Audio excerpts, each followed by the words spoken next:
দুজন বোন, এক মায়ের না, বাবা এক মা দুইজন। আয়েশা রাদিয়াল্লাহু তাআলা আনহার মায়ের নাম উম্মে রুমান, আর আসমা রাদিয়াল্লাহু তাআলা আনহার মায়ের নাম কুতাইলা বিনতে আব্দুল উজ্জা।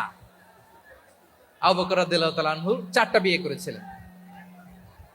তো একই ঘটনা ঘটেছে এই ফ্যামিলিতে। আসমা ইসলাম ধর্ম গ্রহণ করে মুসলিমা, কিন্তু তার মা কুতাইলা মুশরিকা।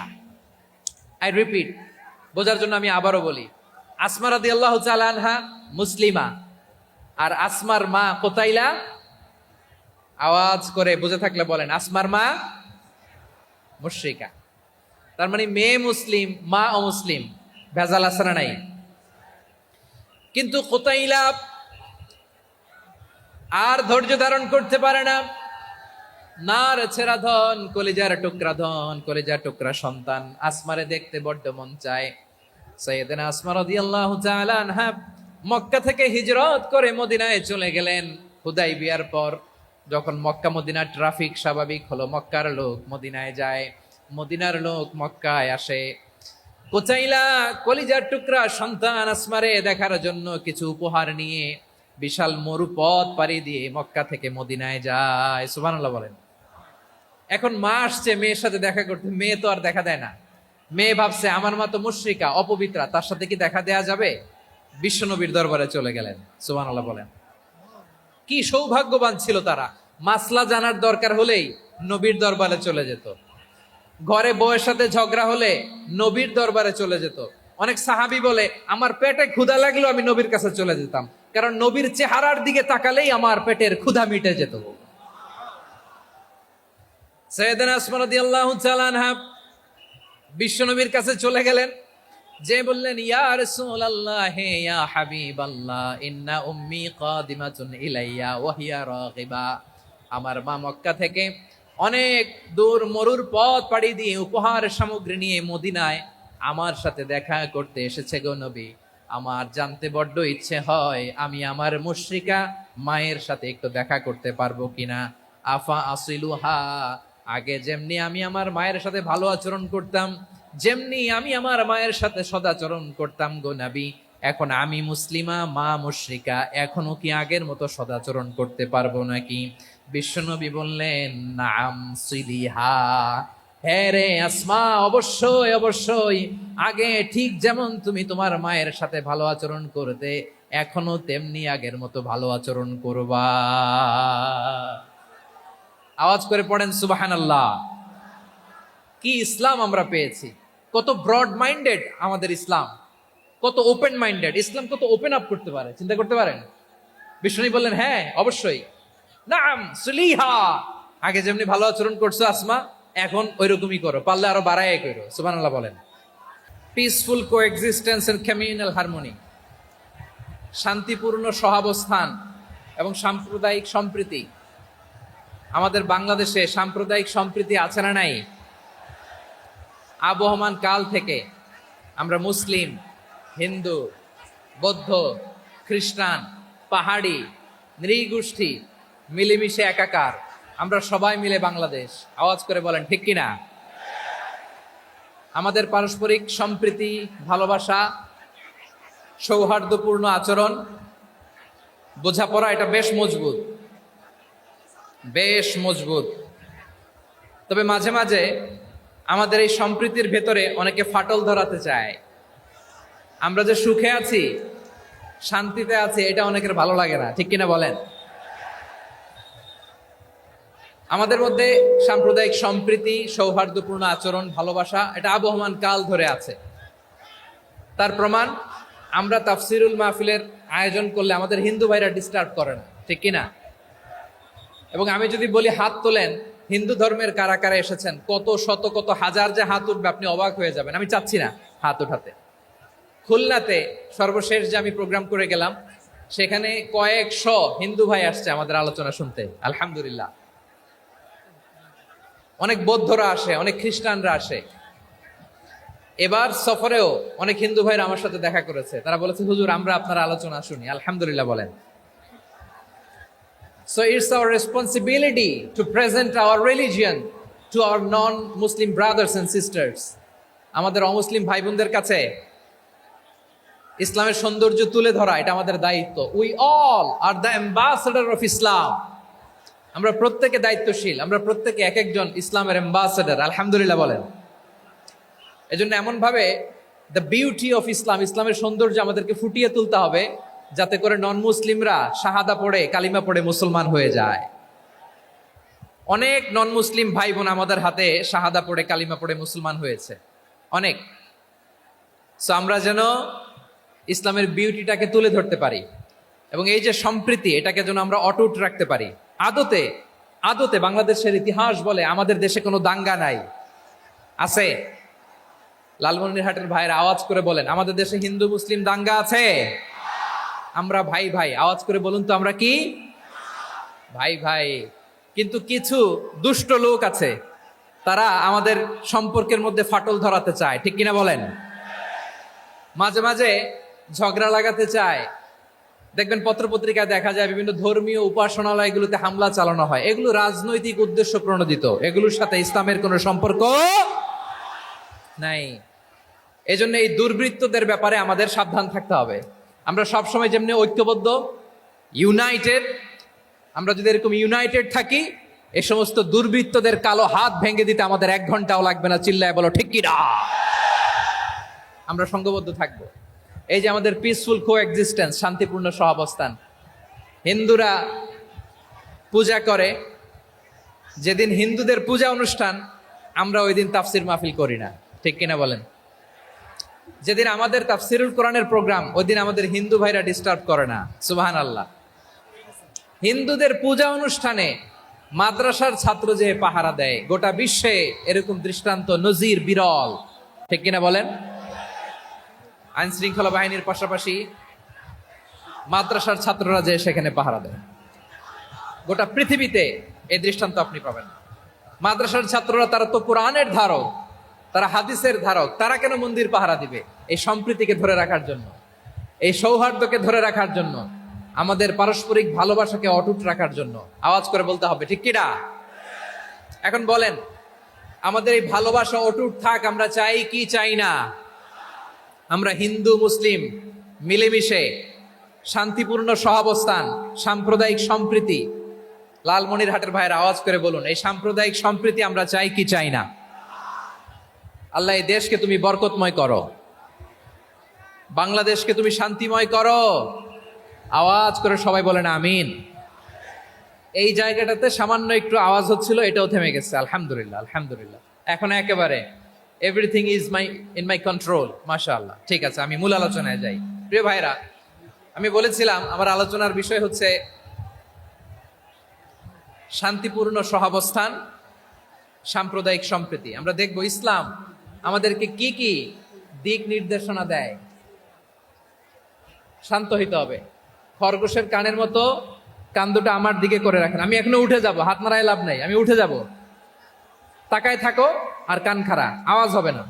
হ্যাঁ, মাশাআল্লাহ, মাশাআল্লাহ, ঠিক আছে।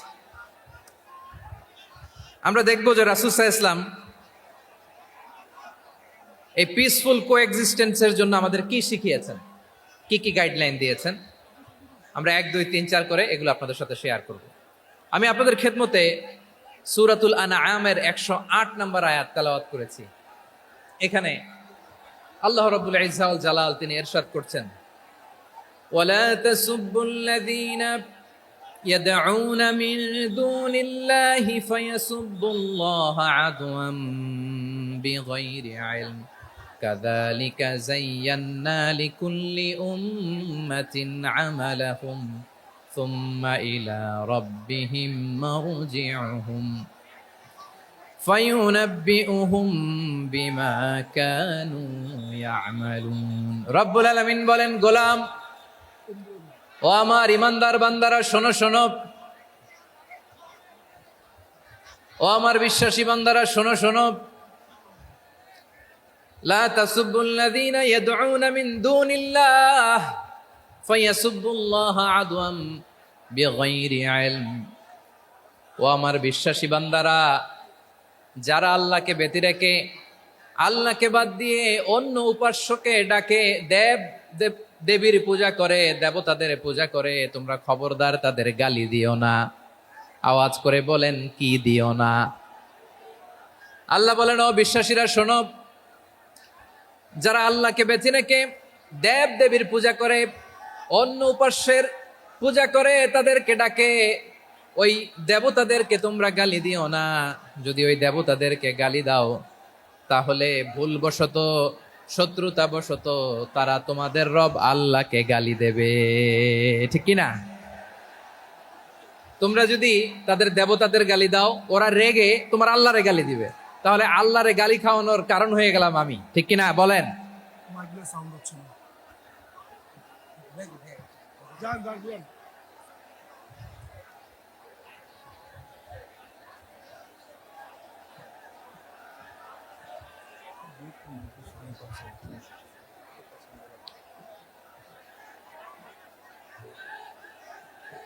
সম্মানিত ভাইয়েরা, এত বিশাল প্রোগ্রাম, মাইকের একটা সেটআপ থাকে, তারগুলো অনেক সময় নড়ে যায়, ধাক্কা ধাক্কিতে ডিসপ্লেস হয়, একটু ঝামেলা হবে।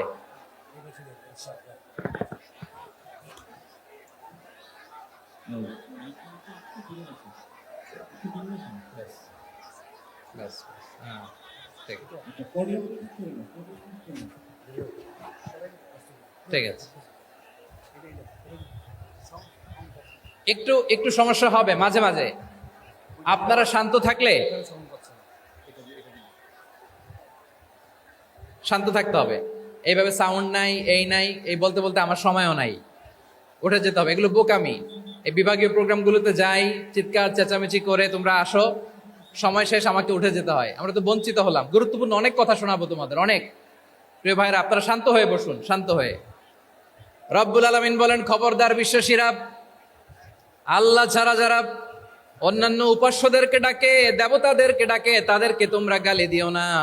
ওই সমস্ত দেবতাদেরকে যদি তোমরা গালি দাও তাহলে তারা আল্লাহকে গালি দিবে, ঠিক কিনা বলেন?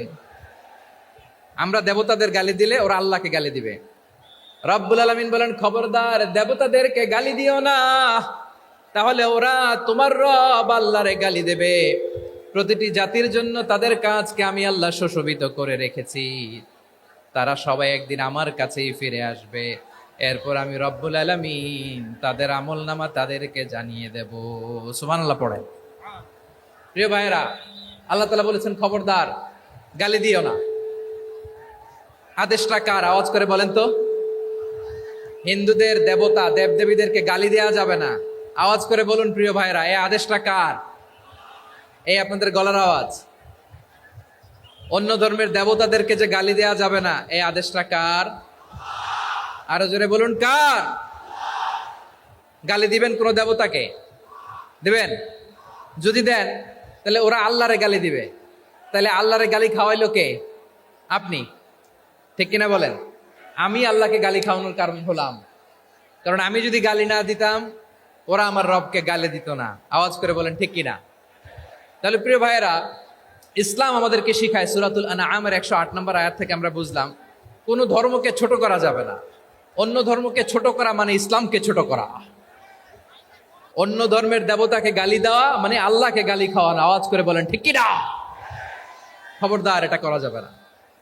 আর অন্য ধর্মের দেবতাকে যদি আপনি গালি দেন, ওরা ইসলাম থেকে দূরে সরে যাবে। যাও ইসলামের প্রতি আকৃষ্ট হয়েছিল আর কোনোদিন ইসলামের ধারে কাছে আসবে না। আওয়াজ করে বলেন ঠিক কিনা? এজন্য কখনো কোনোদিন অন্য ধর্মের দেবতাদেরকে গালি দেয়া যাবে না। অন্য ধর্মের কোনো দেবতাদেরকে আমরা গালি দিব না, গালি দিব না, বরং ইসলামের beauty, the beauty of Islam, ইসলামের সৌন্দর্যকে আমরা তুলে ধরবো। আমরা যদি বিশ্বনবী সাল্লাল্লাহু আলাইহি ওয়াসাল্লামের জীবনের দিকে তাকাই, তাহলে আমি দেখব বিষ্ণু ইসলাম মক্কাতে কিংবা মদিনাতে অন্য ধর্মের লোকদের সাথে খুব পিসফুলি লাইফ লিড করেছেন। হোক মুশরিক, হোক খ্রিস্টান, হোক ইহুদি, বিশ্বনবী সবার সাথে মিলেমিশে ছিলেন। আলহামদুলিল্লাহ বলেন। ইসলাম হচ্ছে পিসফুল রিলিজিয়ান। অন্য ধর্মের প্রতি সহনশীলতার সবক ইসলাম আমাদেরকে দেয়।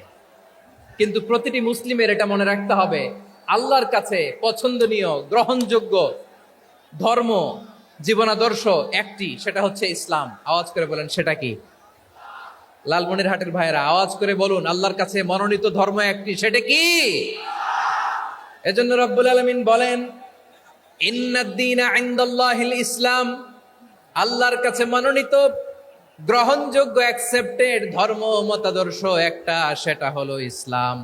ইসলাম ছাড়া অন্য কোনো ধর্ম যদি কেউ তালাশ করে, তার ওই ধর্ম আল্লাহ গ্রহণ করবে না। ওমাই ইয়াবতাগি গায়রাল ইসলামি দীনান ফালাই ইউকবালা মিন ওয়া হুয়া ফিল আখিরাতি মিনাল খাসিরিন।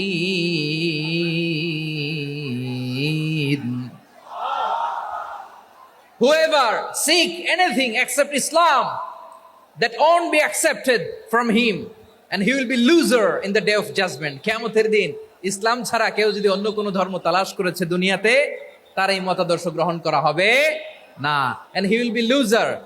সে হবে লুজার, ক্ষতিগ্রস্ত, হাই হাই কোম্পানির ম্যানেজার।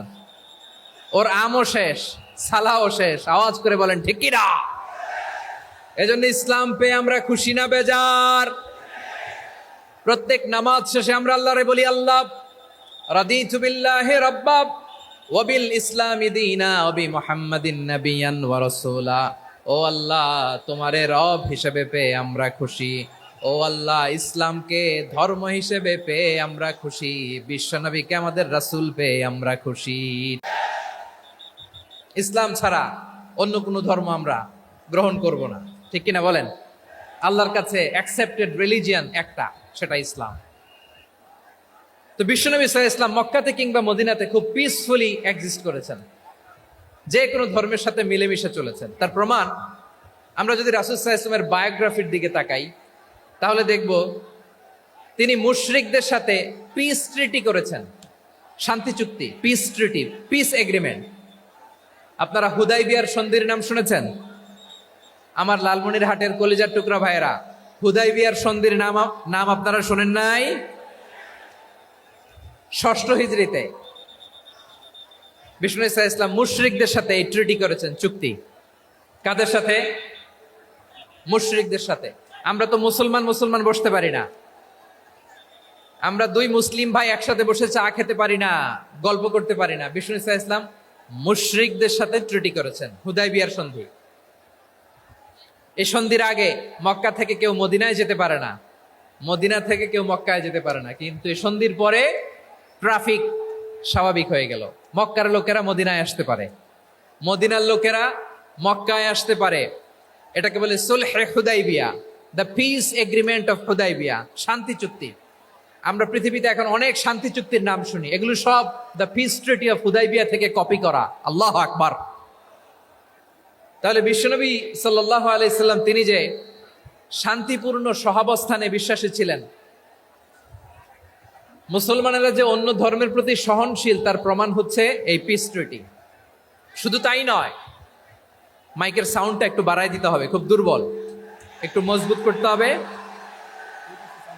আর একটু ক্লিন করতে হবে, আর সবগুলা জায়গায় সাউন্ড যাচ্ছে কিনা একটু ক্রস চেক করতে হবে। হ্যাঁ, পাবেন দিচ্ছে mike operator, he is trying his level best, দিচ্ছে। মাইক অপারেটর যিনি আছেন, প্রতিটি জায়গায় প্রতিটি সাউন্ড বক্সে যেন আওয়াজ পাওয়া যায়, একটু ক্রস চেক করেন, সাউন্ডটাকে একটু স্ট্রং করে দেন। হ্যাঁ, ঠিক আছে, মাশাআল্লাহ। এদিকে তাকান, এদিকে। মক্কার পার্ট গেল, পিস এগ্রিমেন্ট করলেন, শান্তি চুক্তি। বিষ্ণু ঈসা ইসলাম মদিনায় যে কি করলেন? মদিনায় যে বিষ্ণু ঈসা ইসলাম মদিনা চার্টার করলেন, মদিনা সনদ, সাহিফাতুল মদিনা, এটার বলে মদিনা চার্টার। যে ওয়েস্টে, ইউরোপে, আমেরিকাতে তারা অনেক চার্টার করে, এই সব চার্টার মদিনা চার্টার থেকে কপি করা। আওয়াজ করে পড়েন সুবহানাল্লাহ। বিষ্ণু ঈসা ইসলাম মদিনায় গেলেন, মদিনাতে মুসলিম, মুশরিক, ইয়াহুদি, এই 3 ধর্মের লোক মিলে সব স্টেক হোল্ডার যারা আছে সবাইকে নিয়ে বিষ্ণু ঈসা ইসলাম মদিনা চার্টার করলেন, মদিনা সনদ। পড়েন সুবহানাল্লাহ। শুধু তাই নয়, মক্কাতে বিশ্বনবী পিস এগ্রিমেন্ট করলেন, শান্তি চুক্তি মুশরিকদের সাথে। মদিনাতে যে বিশ্বনবী মদিনা চার্টার করলেন, মদিনা সনদ করলেন ইহুদিদের সাথে।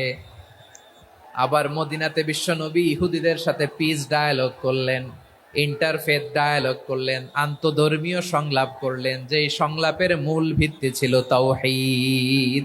মূল ভিত্তি ছিল কি? তাওহীদ।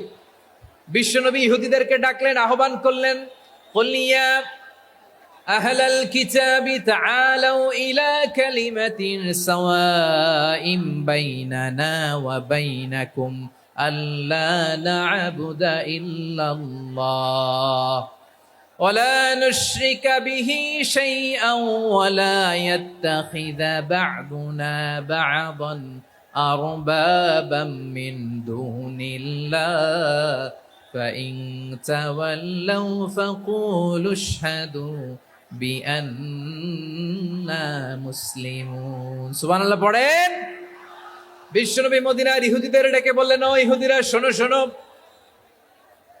আসো এমন একটা আদর্শের প্রশ্নে আমরা একত্রিত হই যে আদর্শের প্রচার তোমাদের নবীরাও করেছে, আমিও করি। যে আদর্শের কথা তোমাদের পবিত্র ধর্মগ্রন্থগুলোতে আছে, আমার কোরআনেও আছে, সেটা হলো তাওহীদ। আমরা এক আল্লাহ ছাড়া কারো ইবাদত করব না, আল্লাহর সাথে কাউরে শরীক করব না, আল্লাহ ছাড়া কাউরে রব মানব না। পড়েন সুবহানাল্লাহ। তাহলে আমার প্রিয় লালমনিরহাটের ভাইরা, মদিনাতে যে তিনি মদিনা চার্টার করলেন, মদিনা সনদ, পিস ডায়ালগ করলেন, শান্তির সংলাপ, ইন্টারফেথ ডায়ালগ করলেন, আন্তধর্মীয় সংলাপ, যার ভিত্তি ছিল তাওহীদ। সুবহানাল্লাহ পড়েন। তাহলে অন্য ধর্মের প্রতি সব সময় ইসলাম সহনশীল, টলারেন্স। যদি আপনি দেখতে চান ইসলামের নবী বিশ্ব নবীর দিকে তাকান, ঠিক কিনা বলেন? আমরা তো সংখ্যালঘুদের রাইটস প্রোটেক্ট করার জন্য কত আইন বানাই, কত বৈঠক করি, কত সংবাদ সম্মেলন করি। বিষ্ণু সাল্লাল্লাহু আলাইহি ওয়াসাল্লাম সংখ্যালঘুদের রাইটসের ব্যাপারে, অধিকারের ব্যাপারে যে কথা বলেছেন, শুনলে আপনি অবাক হয়ে যাবেন। বিশ্বনবী বলেন, আলা মান যালামা মুআহাদান আও ইনতাকাসাহু আও কাল্লাফাহু ফাওকা তাআতিহি আও কাল্লাফাহু ফাওকা তাকাতিহি আও আখাযা মিনহু শাইআন বিগাইরি তিবি নাফসিন ওয়া আনা হাজিজুহু ইয়াউমাল কিয়ামা। খবরদার, জেনে রেখো, কেউ যদি কোনো সংখ্যালঘুর উপরে অত্যাচার করে, কোনো সংখ্যালঘুর প্রাপ্য থেকে যদি কেউ কাউকে ঠকাচ্ছেন, আমার তো পাওয়ার আছে, ওর জমিটা দখল করি। বিশ্বনবী বলেন, কিয়ামতের দিন ওই হিন্দুর পক্ষে তোর বিরুদ্ধে আমি বাদী হয়ে দাঁড়াবো। পৃথিবীর কোন ধর্মে এরকম স্টেটমেন্ট পাবেন? পাবেন? আপনি ভাবছেন আপনি নামাজ পড়লে হাজী সাহেব কপালে দাগ ফেলায় দিলে আপনি সেলসেলায় জান্নাতে চলে যাবেন না? খবরদার। বিশ্বনবী বলেন, কোন সংখ্যালঘুর উপর যদি কেউ আক্রমণ করে, তার প্রাপ্য তাকে না দিয়ে যদি তাকে ঠকায়, তার উপর জুলুম করে, তার সম্পদ যদি কেড়ে নেয়, আমি নবী, তুমি মুসলিম হইতে পারো, মুসল্লি হইতে পারো, তার পক্ষে, তোমার বিপক্ষে আল্লাহর দরবারে বাদী হয়ে দাঁড়াবো। আচ্ছা লালমনিরহাটের ভাইরা, কথা বুঝতে পারলে আওয়াজ করে উত্তর দেন। বিশ্বনবী যদি কারো বিপক্ষে দাঁড়ায় কিয়ামতের দিন, আই রিপিট, আমি আবারও বলছি, বিশ্বনবী যদি কিয়ামতের দিন কারো বিপক্ষে দাঁড়ায়, ও তো সেলসেলায়া জান্নাতি, তাই না? জান্নাতি না? যে নবীর সুপারিশ ছাড়া জান্নাতের গেটও দেখা যাবে না, ওই নবী যদি বলে তোর বিপক্ষে আমি বাদী হয়ে দাঁড়াবো, ওই জান্নাতে আর ঢোকার কোনো সুযোগ আমাদের থাকবে? এখানেই শেষ না আমার প্রিয় লালমনিরহাটের ভাইয়েরা, এখানেই শেষ নয়। বিশ্বনবী বলেন, মান কাতালা মুআহাদান, বুখারীর বর্ণনা, মান কাতালা মুআহাদান লাম ইয়ারাহ রাইহাতাল জান্নাহ। কেউ যদি, কোন মুসলিম যদি অন্যায়ভাবে কোনো সংখ্যালঘুকে হত্যা করে, কোনো হিন্দুকে হত্যা করে, কোনো বৌদ্ধরে হত্যা করে, অন্যায়ভাবে কোনো মুসলিম যদি কোনো সংখ্যালঘুরে হত্যা করে, জান্নাতে যাওয়া তো দূরের কথা, ওই মুসলিম জান্নাতের ঘ্রাণও পাবে না। সেই বুখারীর বর্ণনা, মান কাতালা মুআহাদান লাম ইয়ারাহ রাইহাতাল জান্নাহ ওয়া ইন্না রিহাহা লা ইউজাদু মিন মাসিরাতি 40 আমা। যে জান্নাতের ঘ্রাণ 40 বছর দূরের রাস্তা থেকেই পাওয়া যায়। সুবহানাল্লাহ পড়েন। প্রিয় ভাইরা, এখান থেকে জান্নাতে পৌঁছতে লাগবে 40 বছর। এত দূর। কত বছর? সবাই বলেন কত বছর? এখান থেকে জান্নাতে পৌঁছতে লাগবে 40 বছর। এত দূরে থাকতেই জান্নাতের ঘ্রাণ আপনার নাকে এসে ধাক্কা মারবে। বিশ্বনবী বলেন, যে ব্যক্তি কোন সংখ্যালঘুকে হত্যা করে, জান্নাতের ঘ্রাণ তো পাবেই, জান্নাতে তো ঢুকতে পারবেই না, জান্নাতের ঘ্রাণও তার নাকে লাগবে না। পড়েন নাউযু বিল্লাহ। তাহলে সংখ্যালঘুদের ব্যাপারে ইসলামে অধিকার দেয়া আছে না নাই? লালমনিরহাটের ভাইয়ের আওয়াজ করে বলেন, আমার সংখ্যালঘু হিন্দু ভাইদের রাইটস, অধিকার আমাদের ইসলামে প্রোটেক্টেড আছে না নাই? এখানেই শেষ না। বিষ্ণু ইসলাম আপনার অমুসলিম প্রতিবেশীর সাথে ভালো আচরণ করতে বলেছে। আমাদের হয় না এটা মুসলিম পাড়া, ওটা বৌদ্ধ পাড়া, হয় না? অনেক সময় হয় না এটা আমাদের মুসলিম পাড়া, ওইটা হিন্দু পাড়া, এরকম আছে না নাই? লালমনিরহাটে নাই না? আছে? হিন্দু যদি আপনার প্রতিবেশী হয় কি করবেন? ওরে কষ্ট দিবেন নাকি? কেন, ও তো হিন্দু, ও তো আমার আল্লাহরে ডাকে না, ওরে কষ্ট দিলে যায় যাবে না? খবরদার। বিষ্ণু ইসলাম বলেন, মান কানা ইউমিনু বিল্লাহ ওয়াল ইয়াউমিল আখির ফালিউকরিম জারাহ, যে আল্লাহ বিশ্বাস করে আর আখিরাতে বিশ্বাস করে সেজন্য প্রতিবেশীর সাথে ভালো আচরণ করে। সুবহানাল্লাহ। কলিজা জুড়ায় যায় না আমার নবীর কথাগুলো শুনলে? যে আল্লাহ বিশ্বাস করে, যে আখিরাতে বিশ্বাস করে সেজন্য প্রতিবেশীর সাথে ভালো আচরণ করে। এখানে বলছে মুসলিম প্রতিবেশী, বলছে নামাজি প্রতিবেশী, বলছে আল্লাহওয়ালা প্রতিবেশী, বলছে না। প্রতিবেশী আস্তিক হোক নাস্তিক হোক, প্রতিবেশী মুমিন হোক মুশরিক হোক, প্রতিবেশী হইলেই তার সাথে ভালো আচরণের দরকার আছে না নাই? আমার প্রিয় লালমনিরহাটের ভাইয়েরা, বিষ্ণু ইসলাম ওনার ইহুদি প্রতিবেশীদের দেখাশোনা করতেন। আওয়াজ না শোনা যাক, আমারও তো দেখা যায়, আমারও তো দেখা যায়। তাকায় থাকেন, তাকায় থাকলে সওয়াব হবে। কোরআনের কথা যেখান থেকে হয় এদিকে তাকায় থাকলেই বরকত। তাকায় থাকেন। জি জি, মাইক, আমি তো আর মাইক ঠিক করতে আসি না এদিকে, এই মাইক ঠিক করব, ওই মাইক ঠিক করব, ওদিকে পাইলট বলবে হুজুর চলে আসেন। জি বসুন, বসুন, মাশাআল্লাহ। হ্যাঁ, খুব শান্ত, ঠিক আছে। পুলিশ ভাইরা না খেয়ে দিনরাত আপনারা যাতে সুশৃঙ্খল একটা প্রোগ্রাম উপহার পান এটাই চেষ্টা করতেছে, আপনাদেরকে কষ্ট দিতে আসে নাই। একটু একটু সহযোগিতা করেন। জি মাশাআল্লাহ, হ্যাঁ ঠিক আছে। আমার প্রিয় ভাইরা, প্রতিবেশী আস্তিক হোক নাস্তিক হোক, মুসলিম হোক হিন্দু হোক, তার সাথে ভালো আচরণ করতে হবে। বিষ্ণু ইসলাম ওনার ইহুদি প্রতিবেশীর বাসায় যেতেন। কোন প্রতিবেশী? ইহুদি। আওয়াজ করে বলেন, কোন প্রতিবেশী? ইহুদি। এক ইহুদি কিশোর বিষ্ণু ইসলামের খেদমত করতে, ইহুদি ছেলে আমার নবীর খেদমত করতো, তারা ছিল নবীর প্রতিবেশী। তো অনেকদিন হয় ইহুদি ছেলেটা আসে না। বিশ্বনবী খোঁজ দিলেন, ঘটনা কি? একটা ইহুদি ছেলে না আমার খেদমতে আসতো, ছেলেটা কই? খোঁজ নিয়ে জানলেন ছেলেটা অসুস্থ। বিষ্ণু ইসলাম ওই ইহুদির বাড়িতে চলে গেলেন ওই ছেলেটাকে দেখা করার জন্য, ভিজিট করার জন্য। সুবহানাল্লাহ পড়বেন না? গেলেন, যে দেখে ইহুদি ছেলেটা মুমূর্ষ, জান জান যায় যায় ভাব, বিছানায় পড়ে আছে, তার বাবা দাঁড়ানো। বিশ্বনবী তার মাথার পাশে বসলেন, মাথায় হাত বুলিয়ে দিলেন, আর ছেলেটাকে বললেন আসলিম, হে ইহুদি ছেলে আসলিম, ইসলাম ধর্ম গ্রহণ করো।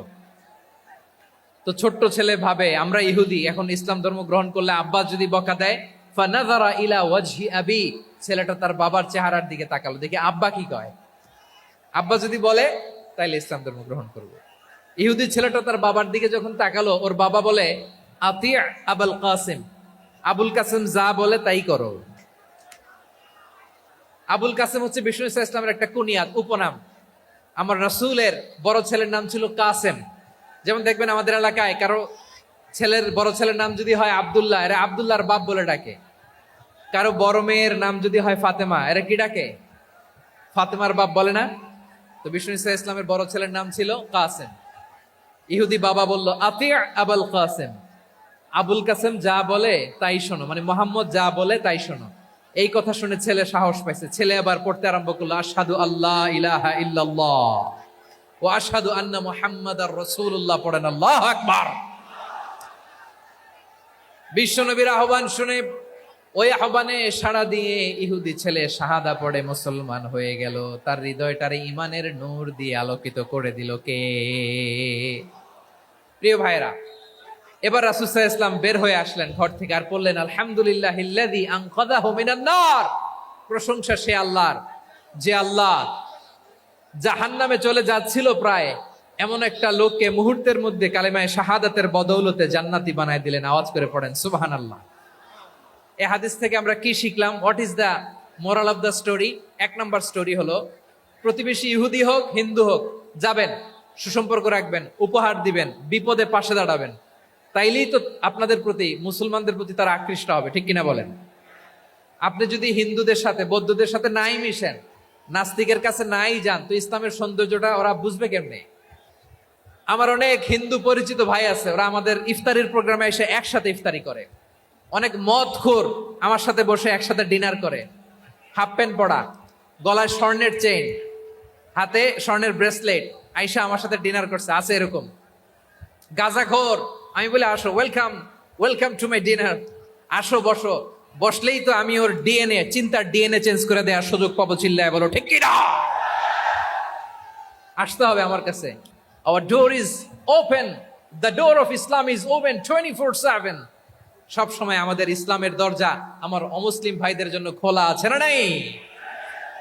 এই হাদিস থেকে দুইটা শিক্ষা। এক নম্বর শিক্ষা, প্রতিবেশী মুসলিম হোক অমুসলিম হোক, যান, অসুস্থ হইলে একটু আপেল নিয়ে যান, আঙ্গুর নিয়ে যান, কমলা নিয়ে যান, তাদের সাথে ভালো আচরণ করেন। ইসলামের বিউটি দেখে, সৌন্দর্য দেখে অবাক হবে, নসিব ভালো হলে কোনোদিন কালিমা পড়ে মুসলমান হয়ে যাবে, ঠিক কিনা বলেন? তাহলে অমুসলিমের সাথে ভালো সম্পর্ক। বিশ্বনবী ইহুদির বাড়িতে গেলেন, ইহুদির বাড়ি, আর আমার মুসলমান ভাই আমার কাফের বলে, এরকম আছে না নাই? মুসলিম মুসলিমরা দেখতে পারে না, সহ্য করতে পারে। বিশ্বনবী সাল্লাল্লাহু আলাইহি ওয়াসাল্লাম ইহুদির বাড়িতে গেলেন, এটা একটা শিক্ষা। আরেকটা শিক্ষা হলো, ভাইয়েরা ধাক্কা মারে এসে সামনে এসে কি লাভ? প্রোগ্রাম তো শেষ হচ্ছে, এখনই শেষ হচ্ছে তো। এই যে আমাদের বকশি ভাই ওয়াদা নিল, হাত তোলালো, মিম বলে এত কথা বললো, তো আমি জেলায় জেলায় যে খালি হাত নাড়াই তোমাদের জন্য নাকি? হ্যাঁ, হাত নাড়াই শুধু। এই ধাক্কাইতে ধাক্কাইতে এদিকে এসে হাত নাড়াইতেছে, হয়েছে তো, দেখলাম তো, ঠিক আছে, মাশাআল্লাহ, অনেক সুশৃঙ্খল, অন্যান্য যে কোনো জেলার জন্য সুশৃঙ্খল। আমার দিকে তাকাও, আমার দিকে তাকাও, ঠিক আছে। এই যে দাঁড়িয়ে আছে, একটা ছেলে নড়ে না, দেখছেন? মাশাআল্লাহ, মাশাআল্লাহ, মাশাআল্লাহ। হ্যাঁ, এইভাবেই। আর কয়েকটা মজাদার কথা আছে, শোনো। এই হাদিস থেকে আমাদের শিক্ষা হলো, আমার প্রতিবেশী যেই ধর্মের হোক আমি সম্পর্ক রাখবো। অসুস্থ হলে যাব, কি বলেন ভাইরা? যাবেন না? যাবেন না আপনারা? আচ্ছা, 2 নম্বর শিক্ষা হলো, বিষ্ণু ইসা ইসলামের খাদেম ছিল ইহুদি, এতদিন খেদমত করলো, একদিনও বিশ্বনবী ওরে কালিমার দাওয়াত দেয় নাই।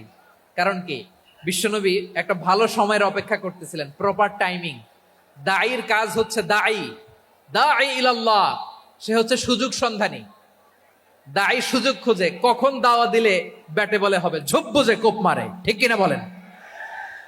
বিষ্ণু ইসলাম ভালো সময়ের অপেক্ষা করতেছিলেন, দেখি ভালো সময় আসুক, আসুক, আসুক, আসুক। আস্তে আস্তে এমন সময় আসছে, ছেলে এবার মুমূর্ষ। অসুস্থ ব্যক্তির হৃদয় অত্যন্ত নরম থাকে, হসপিটালে যখন কেউ যায় তার হৃদয়টা বড্ড নরম থাকে, মৃত্যুর ভয়ে তার অন্তরটা নরম থাকে, ঠিক কিনা বলেন? এই প্রপার টাইমিং এর অপেক্ষা করতেছিলেন, যখনই টাইমিং পেয়েছেন দাওয়াত দিলেন, পড়ো লা ইলাহা ইল্লাল্লাহ, সুবহানাল্লাহ পড়েন সবাই। তাহলে ইসলাম অমুসলিম প্রতিবেশীর সাথে ভালো আচরণ করতে বলে। ইসলাম অমুসলিম মাতা পিতার সাথেও ভালো আচরণ করতে বলে। মাতা পিতা যদি অমুসলিম হয় তারা ফেলে দিতে পারবেন? পারবেন? পারবেন? আমার লালমনিরহাটের ভাইরা, অনেক হিন্দু ছেলে আমাদের হাতে শাহাদা পড়ে মুসলিম হয়, কিন্তু ওর মা মুসলমান হয় নাই, বাবাও হয় নাই, এরকম আছে না নাই? তো ও হয়েছে মুসলিম, মা বাপ হিন্দু, এখন মা বাপ কি বাদ? হ্যাঁ, মা বাপ বাদ দেয়া যাবে? যেই মা আপনার 9 মাস 8 মাস পেটে ধারণ করলো, আপনার মায়ের নার ছেঁড়া ধন, আপনি ওই মারে বাদ দিতে পারবেন? যে মায়ের বুকের তাজা দুধ খেয়ে আপনি আজকে বাড়ন্ত তাজা তরতাজা, ওই মারে বাদ দেয়া যাবে? মায়ের এক ধারে দুধের দাম, কাটিয়া গায়ের চাম, পাপুষ বানাইলে ঋণের শোধ হবে না, এমন দরদি ভাবে কেউ হবে না আমার মাহাগো। মায়ের এক ধারে দুধের দাম, কাটিয়া গায়ের চাম, পাপুষ বানাইলে ঋণের শোধ হবে না, এমন দরদি ভাবে কেউ হবে না আমার মাহাগো, ঠিক কিনা? মাকে তো বাদ দেওয়া যায় না।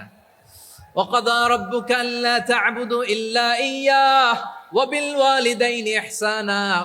আল্লাহ বলে অবধারিত দুইটা ভার্ডিক্ট তোমাদের জন্য, এক আল্লাহর ইবাদত করবা আর মা বাবার প্রতি ইহসান করবা। আদেশটা কার? মা বাবার প্রতি ইহসান করতে হবে। আমার মা হিন্দু হোক ভালো আচরণ করতে হবে, বৌদ্ধ হোক ভালো আচরণ করতে হবে। আমার যে সমস্ত হিন্দু ভাইয়েরা মুসলিম হয়েছে, তোমাদের মা বাবা এখনো মুসলমান হয় নাই, তাদের সাথে ভালো আচরণ করতে হবে। আপনাদের খেদমত নিজে করতে হবে অথবা খেদমতের ব্যবস্থা করাই দিতে হবে। মান্থলি যে খরচ লাগে এটা দিতে হবে। আরে তুমি এখন মুসলিম, তোমার মা বাবা হিন্দু, এখনই তো সুযোগ ইসলামের সৌন্দর্য দেখানোর। এখন মা বাবা যদি দেখে আরে এটা হিন্দু থাকতে তো বদমাইশ ছিল, বেয়াদব ছিল, কি এমন ধর্ম সে গ্রহণ করলো যেটা গ্রহণের সাথে সাথে সে পাল্টে গেল? কি এমন ধর্ম সে গ্রহণ করেছে যেটা তার জীবনকে আলোকিত করে দিয়েছে? নসিব ভালো হইলে তারাও কালিমা পড়ে মুসলমান হয়ে যাবে। বিষ্ণু ইসা ইসলামের স্ত্রীর নাম ছিল আয়েশা রাদিয়াল্লাহু তাআলা আনহা, আবু বকর রাদিয়াল্লাহু তাআলা আনহুর মেয়ে। আবু বকর রাদিয়াল্লাহু তাআলা আনহুর আরেক মেয়ের নাম হচ্ছে আসমা। কি নাম? দুজনই আবু বকর রাদিয়াল্লাহু তাআলা আনহুর মেয়ে, আসমা আর আয়েশা। নাম দুইটা কেমন লাগে? আসমা নামটা কেমন লাগে? আয়েশা নামটা কেমন লাগে? সবার ভালো লাগে নাই? নাম দুটো আপনাদের ভালো লাগে? লালমনিরহাটে অনাগত যদি কন্যা সন্তান হয়, যদি মনে চায় আসমা রেখে দিতে পারবেন, যদি মনে চায় আয়েশা রেখে দিয়েন। দেশে বিদেশে এয়ারপোর্টে রাস্তা ঘাটে শুধু বলে হুজুর একটা নাম দেন, আমার ছেলের একটা নাম দেন, মেয়ের একটা নাম দেন। তো আমার মনে আছে যশোরের আদ্দিনের মাহফিলে আমি একটা দুইটা নাম দিয়েছিলাম। আজকে লালমনিরহাটের এই প্রোগ্রামে কন্যা সন্তান যদি হয় দুটা নাম দিলাম, আসমা কিংবা আয়েশা। ইনশাআল্লাহ পড়েন। দুজন বোন, এক মায়ের না, বাবা এক মা দুজন। আয়েশা রাদিয়াল্লাহু তাআলা আনহার মায়ের নাম উম্মে রুমান, আর আসমা রাদিয়াল্লাহু তাআলা আনহার মায়ের নাম কুতাইলা বিনতে আব্দুল উজ্জা। আবু বকর রাদিয়াল্লাহু তাআলা আনহু 4টা বিয়ে করেছিলেন। তো একই ঘটনা ঘটেছে এই ফ্যামিলিতে। আসমা ইসলাম ধর্ম গ্রহণ করে মুসলিমা, কিন্তু তার মা কুতাইলা মুশরিকা। আই রিপিট, বোঝার জন্য আমি আবারও বলি, আসমা রাদিয়াল্লাহু তাআলা আনহা মুসলিমা, আর আসমার মা কুতাইলা, আওয়াজ করে বুঝে থাকলে বলেন, আসমার মা মুশরিকা। তার মানে মেয়ে মুসলিম, মা অমুসলিম। ভেজাল আছে না নাই? কিন্তু কুতাইলা আর ধৈর্য ধারণ করতে পারে না। নার ছেড়া ধন, কলিজার টুকরা ধন, কলিজার টুকরা সন্তান। আসমারে দেখতে বড্ড মন চায়। সাইয়েদানা আসমা রাদিয়াল্লাহু তাআলা আনহা মক্কা থেকে হিজরত করে মদিনায় চলে গেলেন হুদাইবিয়ার পর। যখন মক্কা মদিনার ট্রাফিক স্বাভাবিক হলো, মক্কার লোক মদিনায় যায়, মদিনার লোক মক্কায় আসে। কুতাইলা কলিজার টুকরা সন্তান আসমারে দেখার জন্য কিছু উপহার নিয়ে বিশাল মরুপথ পাড়ি দিয়ে মক্কা থেকে মদিনায় যায়। সুবহানাল্লাহ বলেন। এখন মা আসছে মেয়ের সাথে দেখা করতে, মেয়ে তো আর দেখা দেয় না। মেয়ে ভাবছে আমার মা তো মুশরিকা, অপবিত্রা, তার সাথে কি দেখা দেয়া যাবে? বিশ্বনবীর দরবারে চলে গেলেন। সুবহানাল্লাহ বলেন।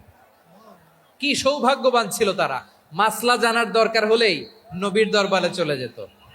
ঘরে বউয়ের সাথে ঝগড়া হলে নবীর দরবারে চলে যেত। অনেক সাহাবী বলে আমার পেটে ক্ষুধা লাগলো আমি নবীর কাছে চলে যেতাম, কারণ নবীর চেহারার দিকে তাকালেই আমার পেটের ক্ষুধা মিটে যেত। সাইয়েদানা আসমা রাদিয়াল্লাহু তাআলা আনহা বিশ্বনবীর কাছে চলে গেলেন, যে বললেন ইয়া রাসূলুল্লাহ ইয়া হাবিবাল্লাহ ইন্না উম্মি কাদিমাতুন ইলাইয়া ওয়া হিয়া রাগিবা। আমার মা মক্কা থেকে অনেক দূর মরুর পথ পাড়ি দিয়ে উপহার সামগ্রী নিয়ে মদিনায় আমার সাথে দেখা করতে এসেছে গো নবী। আমার জানতে বড্ড ইচ্ছে হয় আমি আমার মুশরিকা মায়ের সাথে একটু দেখা করতে পারবো কিনা। আফা আসিলুহা, আগে যেমনি আমি আমার মায়ের সাথে ভালো আচরণ করতাম, যেমনি আমি আমার মায়ের সাথে সদাচরণ করতাম গো নবী, এখন আমি মুসলিমা মা মুশরিকা, এখনো কি আগের মতো সদাচরণ করতে পারবো নাকি? বিশ্বনবী বললেন নাম সিলিহা, হ্যাঁ রে আসমা, অবশ্যই অবশ্যই, আগে ঠিক যেমন তুমি তোমার মায়ের সাথে ভালো আচরণ করতে, এখনো তেমনি আগের মতো ভালো আচরণ করবা। আওয়াজ করে পড়েন সুবহানাল্লাহ। কি ইসলাম আমরা পেয়েছি! কত ব্রড মাইন্ডেড আমাদের ইসলাম, কত ওপেন মাইন্ডেড ইসলাম, কত ওপেন আপ করতে পারে, চিন্তা করতে পারেন। বিষ্ণু বললেন হ্যাঁ অবশ্যই, নাম সুলিহা, আগে যেমনি ভালো আচরণ করছো আসমা, এখন ওইরকমই করো, পারলে আরো বাড়ায় করো। সুবহানাল্লাহ বলেন। তাহলে আমার যে হিন্দু ভাইয়েরা, হিন্দু বোনেরা, ইমানের বদৌলতে দৌলতে আপনি ধন্য হয়েছেন, আপনার আম্মা আব্বা এখনো মুসলমান হয় নাই, তাদের জন্য দোয়া করেন, তাদের জন্য দোয়া করেন, আল্লাহ যেন তাদেরকেও ইমানের দৌলত দান করে। আমরা সবাই পড়ি আমিন, আরো জোরে পড়েন আমিন। এখন বলেন, ইসলাম কি ন্যারো মাইন্ডেড রিলিজিয়ান না ব্রড মাইন্ডেড? লালমনিরহাটের যুবক ভাইরা আওয়াজ করো, ইসলাম কি ন্যারো মাইন্ডেড না ব্রড মাইন্ডেড? কতটা ব্রড মাইন্ডেড দেখেন। বিশ্বনবী সাল্লাল্লাহু আলাইহি সাল্লাম অমুসলিমরা যদি নবীকে উপহার দিত, ওই উপহারও বিশ্বনবী গ্রহণ করতেন। সুবহানাল্লাহ পড়েন। আপনার অমুসলিম বন্ধু যদি উপহার দেয়, সেটাও আপনি নিতে পারবেন, যেটা নেওয়া জায়েজ। কিন্তু আপনার বন্ধু যদি আপনার মদের বোতল দেয়, নিতে পারবেন? হ্যাঁ, মদের বোতল দিলে পারবেন না। আপনার বন্ধু যদি আপনার পর্ক দেয়, পর্ক, শুকরের গোশত মিশ্রিত কোনো খাবার, ওটা নিতে পারবেন না। হালাল যে কোনো জিনিস নিতে পারবেন। বিশ্বনবী সাল্লাল্লাহু আলাইহি ওয়াসাল্লাম অমুসলিমদের দেয়া হাদিয়া গ্রহণ করতেন। কেমন নবী ছিলেন! আমার নবীরে চিনে নেন, আমার নবীর অ্যাটিটিউড জেনে নেন। বিশ্বনবী সাল্লাল্লাহু আলাইহি ওয়াসাল্লাম যখন কোনো জনপদে যেতেন, 3টা অপশন নিয়ে যেতেন। প্রিয় ভাইয়ের আওয়াজ করে বলতে হবে, কোন জনপদে গেলে আমার নবীর অপশন থাকতো কয়টা?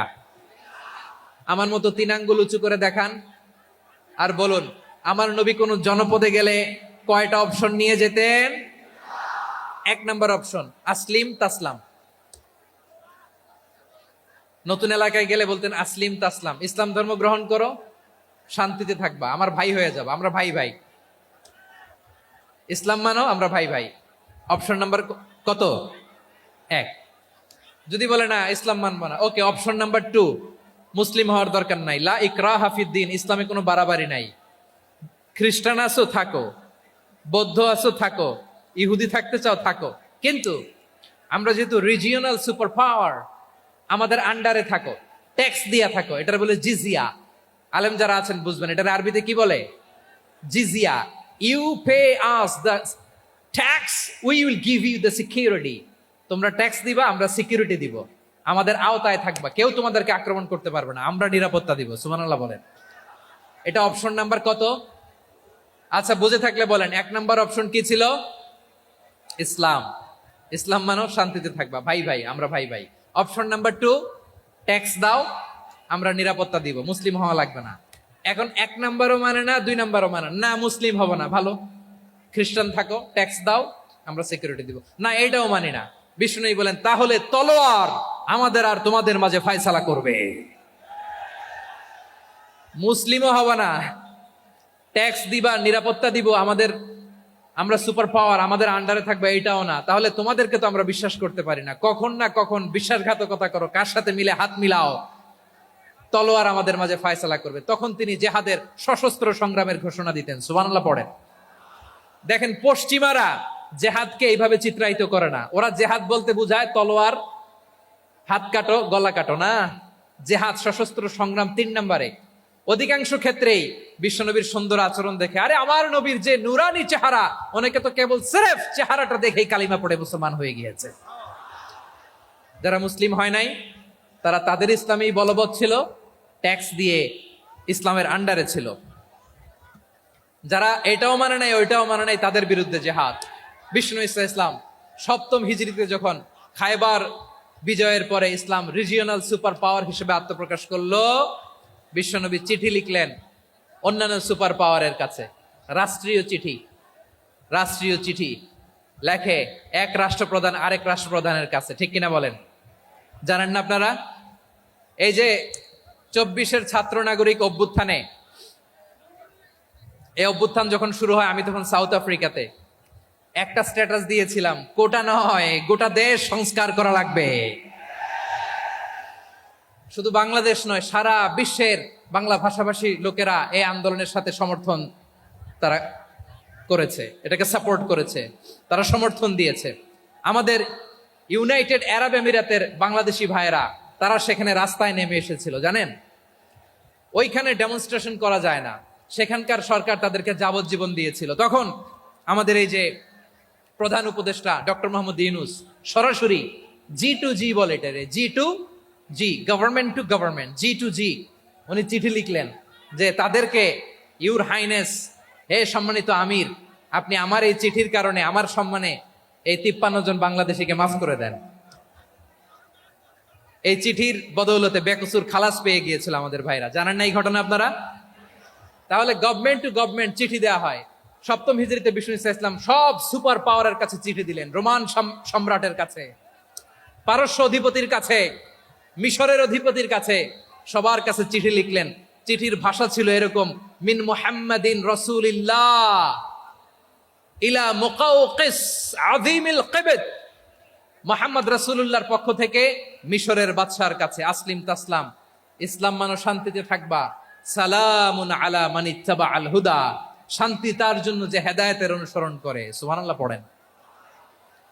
তো এই চিঠি অনেকে ভালোভাবে রিসিভ করেছে, অনেকে এই চিঠি পাওয়ার পরে নবীর কাছে আবার ইন রিটার্ন উপহার পাঠিয়েছে। কি পাঠিয়েছে? উপহার। মিশরের বাদশা মুকাওকিস তিনি বিশ্বনবীকে বিশাল এক উপহারের ডালি পাঠিয়েছেন। মিশরের বাদশা মুকাওকিস ছিলেন ধর্মে খ্রিস্টান। লালমনিরহাটের ভাইয়েরা আওয়াজ করে বলেন, মিশরের বাদশা ধর্মে কি ছিল? খ্রিস্টান। কি উপহার দিয়েছিল আমার নবীকে? শুনতে মনে চায়? আওয়াজ নাই লালমনিরহাটের গলায়, শুনতে মনে চায়? 1000 স্বর্ণ মুদ্রা, 1000 স্বর্ণ মুদ্রা। 2টা খ্রিস্টান দাসী, একজনের নাম মারিয়া বিনতে শামউন আল কিবতিয়া, আরেকজনের নাম সিরিন বিনতে শামউন আল কিবতিয়া। একজন খ্রিস্টান দাস 20 থান কাপড় জামা বানানোর জন্য, আমরা নবী যেন সেলাই করে জামা বানাতে পারে এজন্য 20 থান কাপড়, 20 থান ফাইন গার্মেন্ট। সুবহানাল্লাহ পড়বেন না? এরপরে একটা গাধা যেটার নাম ছিল উফাইর, আর একটা খচ্চর, এটার নাম ছিল দুলদুল। খচ্চর চিনেন? গাধা আর ঘোড়ার ক্রসিং এ যে প্রাণীটা দুনিয়াতে আসে ওটার খচ্চর বলে। তো এই যে সুপার পাওয়ার খ্রিস্টান বাদশার কাছে নবী চিঠি লিখলেন, ওই খ্রিস্টান বাদশাহ আমার নবীকে উপহার দিল। বিশ্বনবী এই উপহারগুলো সানন্দে গ্রহণ করেছে। সুবহানাল্লাহ পড়বেন না? তাহলে অমুসলিম কেউ যদি আপনাকে উপহার দেয়, হালাল উপহার হলে আপনি গ্রহণ করতে পারবেন। অনুরূপ ভাবে পারস্যের বাদশাহ, রোম সম্রাট বিশ্বনবীকে উপহার পাঠিয়েছেন, আমার নবী সবগুলো উপহার গিফট গ্রহণ করেছেন। সুবহানাল্লাহ বলেন। তাহলে প্রিয় লালমনিরহাট আওয়াজ করে বলুন, ইসলাম কি ন্যারো মাইন্ডেড রিলিজিয়ন না ব্রড মাইন্ডেড? আম্মাজান আয়েশার কাছে মাসালা জানতে চায় মেয়েরা, হে আম্মাজান, অগ্নি উপাসকেরা তাদের সময় আমাদেরকে পাখি দেয়, নেওয়া যাবে? উনি বললেন, ওরা জবাই করে দিলে নেওয়া যাবে না, কিন্তু ওরা যদি ফলমূল এরকম খাবার দেয় এগুলো নেওয়া যাবে। তার মানে অমুসলিমদের দেয়া উপহার এটা গ্রহণ করা যায়। সুবহানাল্লাহ বলেন। শুধু তাই নয়, বিষ্ণু ঈসা ইসলাম অমুসলিমদের সাথে আর্থিক লেনদেনও করেছেন, ফিনান্সিয়াল ডিলিং করেছেন। অমুসলিমদের সাথে প্রয়োজনে আপনি ফিনান্সিয়াল ডিলিং করতে পারবেন। আমরা প্রায় দেখি বাজারের মিষ্টির দোকানগুলো আমার হিন্দু ভাইদের। লালমনিরহাটে মিষ্টির দোকান, দইয়ের দোকান কারা চালায়? হিন্দুরা চালায় না? তারপরে যে বারবার শপ, চুল কাটে যে নাপিত, অধিকাংশ নাপিতের দোকানে কারা? আমার হিন্দু ভাইরা। তা আপনি চুল কাটতে পারবেন কিনা? পারবেন কিনা বলেন? পারবেন। তার দোকান থেকে দই মিষ্টি কিনতে পারবেন কিনা? হ্যাঁ, আমার মুসলিম ভাইয়ের দোকান থাকলে ওইটারে আমি বেশি প্রায়োরিটি দিব, ঠিক কিনা? কিন্তু যদি তাদের সার্ভিস নিতে চান, প্রোডাক্ট নিতে চান, পারবেন। তার দলিল সহিহ বুখারী, আম্মা জান আয়েশা রাদিয়াল্লাহু তাআলা আনহা বলেন, ইশতারা রাসূলুল্লাহ সাল্লাল্লাহু আলাইহি ওয়াসাল্লাম মিন ইয়াহুদিয়িন তুআমান ওয়া রাহানাহু দিরআহু মিন হাদিদ। রাসূল সাল্লাল্লাহু আলাইহি ওয়াসাল্লাম এক ইহুদির কাছ থেকে, কার কাছ থেকে? সবাই বলে নাই কার কাছ থেকে? আমার নবী, পেয়ারা নবী এক ইহুদির কাছ থেকে জব কিনেছিল। জব, বার্লি, যেটা দিয়ে রুটি বানায়। ওই জবের দাম দেওয়ার টাকা পয়সা নবীর কাছে ছিল না, ফলে নবী ওনার একটা পোশাককে মর্গেজ রেখেছিলেন, মর্গেজ বন্ধক, যে এখন এটার দাম দিতে পারবো না, কয়েক কেজি বার্লি নিয়ে যাই আর বন্ধক হিসেবে আমার জামাটা রেখে গেলাম, যেই দিন দাম দিব ওই দিন জামাটা ছুটাই নিয়ে যাব। সুবহানাল্লাহ পড়বেন না? বাকিতে নিছিলেন, বাকিতে। দিরআহু মিন হাদিদ, লোহার তৈরি বর্ম, মানে যুদ্ধের পোশাক, লোহা দিয়ে বানানো। বিষ্ণুনবী বললেন কয়েক কেজি জব দাও, টাকাটা পরে দিব, এখন টাকা নাই, বন্ধক হিসেবে মর্গেজ হিসেবে আমার জামা রেখে গেলাম, যখন টাকা দিব জামা ছুটায় নিব। আওয়াজ করে বলতে হবে সুবহানাল্লাহ। এ থেকে বোঝা গেল অমুসলিমদের সাথে ফিনান্সিয়াল ডিলিং করা যায়, অর্থনৈতিক লেনদেন করা যায়, কেনাবেচা করা যায়, প্রোডাক্ট কেনা যায়। এমনকি আমাদের মসজিদে নববীতে বারান্দায় আপনারা একটা অটোমেটিক ফ্লাইং আমব্রেলা দেখছেন? সূর্য যখন বাড়ে মসজিদে নববীর বারান্দায় ইয়ার্ডের মধ্যে অটোমেটিক্যালি কিছু আমব্রেলা আছে, সাঁ করে খুলে যায়, আর সূর্যের তাপ লাগে না। আবার সন্ধ্যাবেলায় এই আমব্রেলা গুলো ওরা ক্লোজ করে ফেলে, দেখেন নাই না? দেখছেন? এই মসজিদে নববীকে সর্বোচ্চ উন্নত মানের কনস্ট্রাকশন ইনফ্রাস্ট্রাকচারে ডেভেলপ করার জন্য কর্তৃপক্ষ কিছু অমুসলিম ইঞ্জিনিয়ারের, ডিজাইনারের সহায়তা নিয়েছিল। সুবহানাল্লাহ বলেন। কোন দলিলের ভিত্তিতে? এই দলিলের ভিত্তিতে যে বিষ্ণু ঈসা ইসলাম অমুসলিমদের সাথেও লেনদেন করেছেন। আওয়াজ করে বলতে হবে আল্লাহু আকবার। শুধু তাই নয়, ইন কেস অফ ইমার্জেন্সি, প্রয়োজনে ইসলামের খাতিরে, ইসলামকে সামনের দিকে এগিয়ে নিয়ে যাওয়ার জন্য অমুসলিমদের সাপোর্ট নেওয়া জায়েজ আছে। সুবহানাল্লাহ বলেন। অমুসলিমদের সাপোর্ট নেয়া, তাদের থেকে অর্থ নেয়া, পলিটিক্যাল সাপোর্ট, পলিটিক্যাল অ্যাসাইলাম নেওয়া জায়েজ আছে। আমাদের অনেক বিশ্ববরেণ্য দায়ীরা আমেরিকায় অস্থায়ীভাবে অ্যাসাইলাম নিয়ে থাকে, নিজের দেশে গেলে ফাঁসিতে ঝুলাই দিবে। যুগ যুগ ধরে দায়ীদের উপর এরকম অত্যাচার আর নির্যাতন আছে না নাই? মিশরের অনেক দায়ীরা পাশ্চাত্যে যেয়ে থাকে। এই যে তারা পলিটিক্যাল অ্যাসাইলাম নিয়ে থাকে, রাজনৈতিক আশ্রয়, এটা জায়েজ আছে না? এটা যে জায়েজ আছে তার প্রমাণ স্বয়ং বিশ্বনবী সাল্লাল্লাহু আলাইহি ওয়াসাল্লাম পলিটিক্যাল সাপোর্ট নিয়েছিলেন অমুসলিমদের কাছ থেকে। সুবহানাল্লাহ বলেন। খুব মজাদার একটা ঘটনা, শুনবেন? আপনাদের আগ্রহ দেখে তো মনে হয় না শোনার ইচ্ছা আছে। আছে আছে? গলায় জোর আছে? লিল্লাহি তাকবীর, লিল্লাহি তাকবীর, নারে তাকবীর। মাশাআল্লাহ।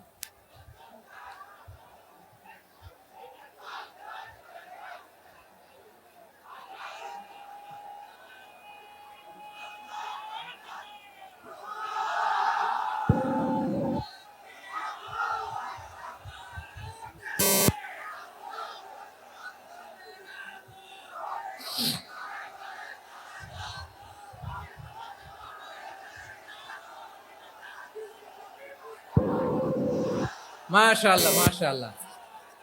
থামুন, থামুন আমার ভাইরা। বিশ্বনবীর বয়স তখন প্রায় 51 বছর। কত বছর? বিশ্বনবীর সবচেয়ে কাছের মানুষ খাদিজা রাদিয়াল্লাহু তাআলা আনহা ইন্তেকাল করেছেন। বিশ্বনবী বড্ড কষ্ট পেলেন, হৃদয়টা ভেঙে খান খান। যিনি ঘরের ভেতরে বিশ্বনবীকে সান্ত্বনা দিতেন, ভালোবাসা দিতেন, বাইরে গেলে কুরাইশরা বকাঝকা করে, অত্যাচার করে, কিন্তু আম্মাজান খাদিজা রাদিয়াল্লাহু তাআলা আনহা ঘরটারে এমন শান্তির নীর বানায় রেখেছেন, এই ঘরের ভিতরে ঢুকলে বিশ্বনবীর কলিজাটা ঠান্ডা হয়ে যেত। এজন্য রব্বুল আলামিন বলেন, খাদিজা, ও আমার বান্দি খাদিজা, জান্নাতে এমন স্পেশাল একটা ঘর আমি তোমার জন্য রেডি করে রেখেছি। ওই ঘরের মধ্যে কোনো আওয়াজ নাই, ওই ঘরের মধ্যে কোনো নয়েজ নাই, ওই ঘরে কোনো বিশৃঙ্খলা নাই। কারণ মক্কার জমিনে আমার নবী কুরাইশদের বিশৃঙ্খলা, নয়েজ আর ঝামেলাগুলোকে উপেক্ষা করে যখন তোমার ঘরের ভিতরে ঢুকতো, ঘরটারে তুমি শান্তির নীর, ঠান্ডা, নীরব, নিস্তব্ধ, নিঝুম আর শান্তির নীর বানিয়ে রেখেছো। এজন্য জান্নাতে স্পেশাল একটা শান্তির নীর আমি তোমারে উপহার দেব। ওই প্রিয়তমা স্ত্রী খাদিজা ইন্তেকাল করলেন, বিশ্বনবীর হৃদয় ভেঙে খান খান। আবার ওনার চাচা আবু তালেব ইন্তেকাল করলেন, যিনি পলিটিক্যাল শেল্টার দিতেন নবীকে। কে দিতেন? আবু তালেবের ভয়ে, বিশ্বনবীর এই চাচার ভয়ে কোনো মুশরিক নবীর গায়ে হাত দেওয়ার সাহস পায় নাই। এখন স্ত্রীও নাই, চাচাও নাই, নবীকে আশ্রয় দেওয়ার কেউ নাই, নবীর চারদিকে অন্ধকার। নবী এখন কই যাবেন? আমার পেয়ারা নবী নতুন স্টেশন খুঁজতেছেন, নতুন দাওয়াতি প্ল্যাটফর্ম খুঁজতেছেন। তিনি যায়েদ বিন হারেসা রাদিয়াল্লাহু তাআলা আনহুকে নিয়ে মক্কার পাশের একটা নেইবরিং সিটি তায়েফে চলে গেলেন। কোথায় চলে গেলেন? লালমনিরহাটের ভাইয়ের আওয়াজ করে বলেন, কোথায় গেলেন? তায়েফে চলে গেলেন দিনের দাওয়াত দেওয়ার জন্য। কি দেওয়ার জন্য? নাকি জমি কিনতে গেছিলেন? জমি কিনতে? দুনিয়ার যশ খ্যাতির জন্য? নিজের কোনো লাভের জন্য? তায়েফবাসীদেরকে জাহান্নামের আগুন থেকে বাঁচানোর জন্য। আওয়াজ করে বলতে হবে, ঠিক কিনা? বিশ্বনবী বিশাল মরুপথ, পাহাড়ি পথ পাড়ি দিয়ে তায়েফের মরুজমিনে গেলেন কোরআনের দাওয়াত নিয়ে, ইমানের দাওয়াত নিয়ে। কিন্তু তায়েফের লোকেরা বিশ্বনবীর দাওয়াতকে শুধু প্রত্যাখ্যান করেই থামে নাই, তারা বিশ্বনবীর সাথে অত্যন্ত খারাপ আচরণ করেছে। বিশ্বনবীকে শারীরিকভাবে হেনস্থা করেছে, আমার নবীকে শারীরিকভাবে অত্যাচার করেছে, আমার পেয়ারা নবীর গায়ে পাথর মেরেছে, বিশ্বনবীর গা বেয়ে ঝরঝর করে রক্ত ঝরেছে, নবী জামিনের মধ্যে লুটিয়ে পড়েছেন, আবার মেরেছে, আবার নবী হাঁটতে শুরু করলেন, পেছন থেকে আবার মেরেছে, আবার নবী রক্তাক্ত হয়ে জামিনের মধ্যে লুটিয়ে পড়লেন, আবার মেরেছে। বিশ্বনবীর মতো এত সুশ্রী মানব, বিশ্বনবীর মতো এত শুভ্র মানব, বিশ্বনবীর মতো এমন চমৎকার দেহাবয়ব দিয়ে রব্বুল আলামিন কাউকে বানান নাই। এরকম চমৎকার মানুষটাকে তারা তায়েফের ওই জমিনে রক্তাক্ত করেছে। বিশ্বনবী দুনিয়ার কোনো স্বার্থের জন্য সেখানে যান নাই, নিজের কোনো লাভের জন্য, প্রাপ্তির জন্য যান নাই, তায়েফবাসীদের জাহান্নামের আগুন থেকে বাঁচাতে গিয়েছেন। ঠিক কিনা বলেন? খেয়ে না খেয়ে দিন প্রচারের কাজে নিজেকে দিয়েছ বিলিয়ে, তায়েফের কাফিরেরা চিনল না সে আলো, দুষ্ট ছেলেদের পিছু দিল লেলিয়ে, পাথরের আঘাতে ক্ষত বিক্ষত হয়ে সারা শরীর থেকে রক্ত ঝরে। হে রাসূল তোমাকে ভুলি আমি কেমন করে, হে রাসূল তোমাকে ভুলি আমি কেমন করে। পারেন না আপনারা? ধরুন আমার সাথে, হাজার ব্যথা বেদনার পরে ফিরে আসনি তুমি আপন ঘরে, দিনের আলো তুমি ছড়িয়ে দিতে চলে গেলে মদিনায় মক্কা ছেড়ে। হে রাসূল তোমাকে ভুলি আমি কেমন করে, হে রাসূল তোমাকে ভুলি আমি কেমন করে। ঠিক কিনা বলেন? প্রিয় ভাইরা, তায়েফের ছেলেরা নবীকে রক্তাক্ত করলো। আমার নবী কই যাবে? কই যাবে? মক্কায় জায়গা নাই, তায়েফে জায়গা নাই। তায়েফ থেকে ভারাক্রান্ত মন নিয়ে আমার নবী মক্কায় ফিরে আসলেন। বিশ্ব নবী মক্কায় ঢুকতে পারেন না। মক্কার মরুভূমির দিকে তাকিয়ে, উপত্যকার দিকে তাকিয়ে বিশ্বনবী ধা ধা করে কাঁদেন, ঝরঝর করে নবীর চেহারা মোবারক থেকে চোখের পানিগুলো বেয়ে বেয়ে পড়ে। আমার জন্মস্থান, আমার শৈশব, কৈশোর, যৌবন কেটেছে এই মক্কায়, আমার এলাকায় আমি ঢুকতে পারি না। বিশ্বনবী মক্কার অনতি দূরে দাঁড়িয়ে জায়েদকে পাঠালেন, জায়েদ যাও দেখো কেউ আমাকে সাপোর্ট করার মতো আছে কিনা, যাও অমুকের কাছে যাও। সাইয়েদনা জায়েদ গেলেন, তারাও প্রত্যাখ্যান করে ফিরিয়ে দেয়। বিশ্বনবী বললেন যাও অমুক লোকের কাছে যাও, তিনিও প্রত্যাখ্যান করে ফিরিয়ে দিলেন। কেউ বিশ্বনবীকে আশ্রয় দিতে রাজি হয় না। নিজ জন্মভূমিতে বিতাড়িত বিশ্বনবী, সর্বশেষ বিশ্বনবী বললেন যাও মুতঈম ইবনে আদির ঘরে যাও। মুতঈম ইবনে আদি মুশরিক, তার কাছে যাও। গেলেন, মুতঈম ইবনে আদি রাজি হয়ে গেল। সুবহানাল্লাহ বলেন। দেখেন, অনেক বিপদের সময়ও আমি নিজে সাক্ষী, সামাজিকভাবে, রাজনৈতিকভাবে কত ঝঞ্ঝা, কত ষড়যন্ত্র, কত কনস্পাইরেসি পাড়ি দিয়ে আমাদেরকে সামনে এগিয়ে যেতে হয়। এই শত্রুদের ভেতরেও একজনকে দাঁড় করিয়ে দেয় যে আল্লাহর কোরআনের জন্য রেডি হয়ে যায়। পড়েন সুবহানাল্লাহ। মুতঈম ইবনে আদি, আল্লাহ তার মনকে নরম করে দিলেন। মুতঈম বলে, মুহাম্মদ আমি তোমাকে আশ্রয় দিব। তার দুই ছেলেকে পাঠালেন, যাও খোলা তলোয়ার নিয়ে, স্কট দিয়ে, গার্ড অফ অনার দিয়ে মোহাম্মদকে মক্কায় ঢুকাও আর বলো আমি আমান দেব।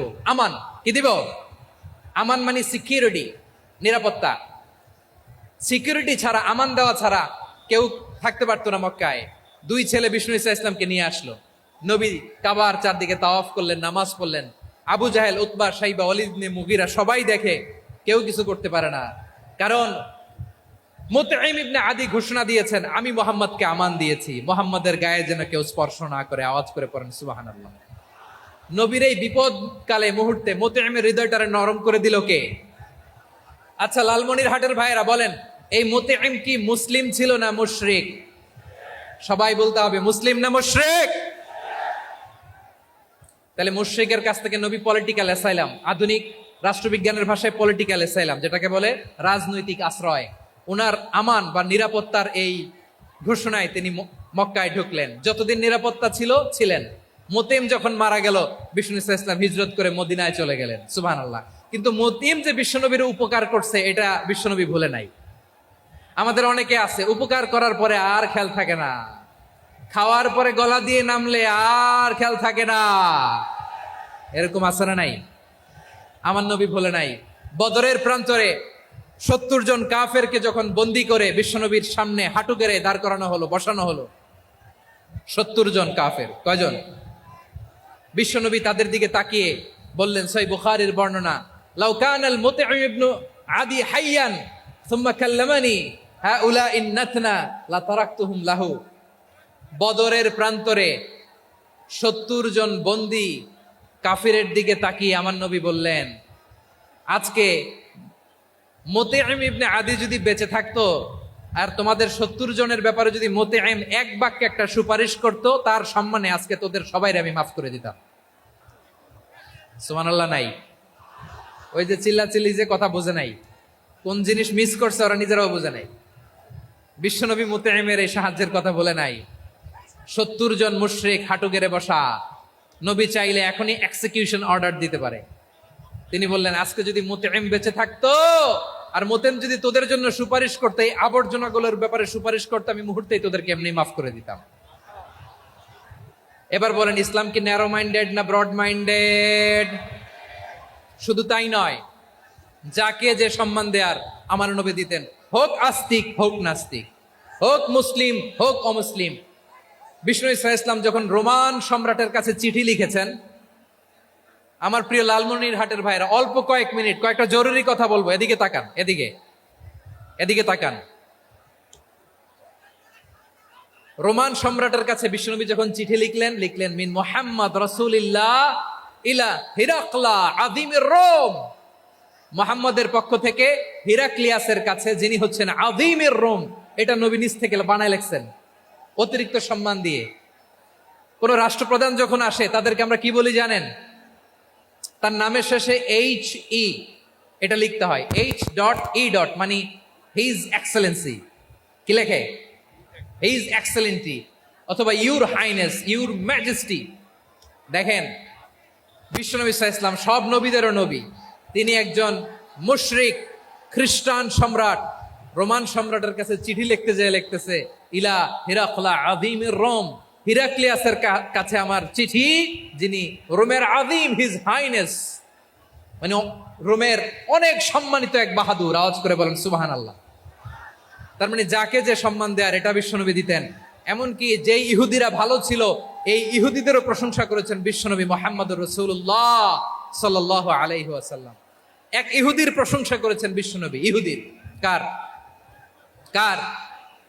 আমি তো আমার ভাইয়ের প্রশংসা করি না, আমি তো এক আলেম আরেক আলেমরে স্পেস দেই না, আমি তো এক দায়ী আরেক দায়ীর সাথে বসতে চাই না। আমার নবী ইহুদির প্রশংসা করে। কার প্রশংসা? ওই ইহুদির নাম ছিল মুখাইরিক। সিরাত গ্রন্থ ঘাটলে পাবেন। তিনি বলেছেন, মুখাইরিক খাইরু ইয়াহুদ, Mukhairiq is the best of the Jews. জুইসদের মধ্যে সে সবচেয়ে ভালো।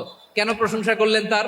এর কারণ মদিনা চার্টারে কথা ছিল, সব ধর্মের মুসলিম, মুশরিক, ইহুদিরা মিলে মদিনাকে রক্ষা করবে।